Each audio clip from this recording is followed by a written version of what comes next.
സത്യത്തിൽ ഈ സിനിമ ആദ്യം കൺസീവ് ചെയ്യപ്പെടുമ്പോൾ സച്ചി എന്നോട് ഈ സിനിമയെ കുറിച്ച് ആദ്യം പറയുമ്പോൾ പുഷ്പ റിലീസ് ചെയ്തിട്ടില്ല. ഡബിൾ മോഹനെ പുഷ്പ ഏതെങ്കിലും തരത്തിൽ ഇൻഫ്ലുവൻസ് ചെയ്തിട്ടുണ്ടോ? ഇല്ലെങ്കിൽ എന്താ ഇങ്ങനൊരു സിമിലാരിറ്റി ഉണ്ടാവാതിരിക്കാൻ എന്തെങ്കിലും പ്രിക്കോഷൻസ് രാജുട്ട് എടുത്തിട്ടുണ്ടോ? സത്യത്തിൽ ഈ സിനിമ ആദ്യം കൺസീവ് ചെയ്യപ്പെടുമ്പോൾ സച്ചി എന്നോട് ഈ സിനിമയെ കുറിച്ച് ആദ്യം പറയുമ്പോൾ പുഷ്പ റിലീസ് ചെയ്തിട്ടില്ല. പുഷ്പ പാർട്ട് 1 പോലും റിലീസായിട്ടില്ല. അപ്പൊ അന്ന് ഇതുപോലെ മറ്റൊരു ചന്ദന കള്ളക്കടത്തുകാരന്റെ സിനിമ തെലുങ്കിൽ നിന്ന് സംഭവിക്കുന്നുണ്ടെന്നും അതിങ്ങനെ ഒരു നേഷൻ വൈഡ് ഒരു ഫിനോമിനായി മാറുമെന്നൊന്നും ഞങ്ങൾക്ക് ആർക്കും അറിയില്ല.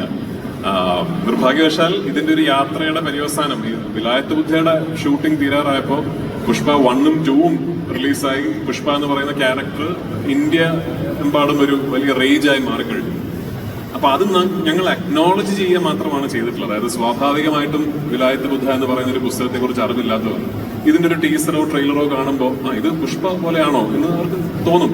ഞങ്ങളും അതിനെക്കുറിച്ച് ബോധവാന്മാരാണ് എന്നുള്ളൊരു അക്നോളജ്മെന്റ് മാത്രമാണ്. സത്യത്തിൽ അത് ഒരു പ്രോമോയ്ക്ക് വേണ്ടി എടുത്ത ഡയലോഗ് പോലെയാണ്. സിനിമയിൽ ആ ഡയലോഗ് ഉണ്ടാവില്ല ചിലപ്പോൾ.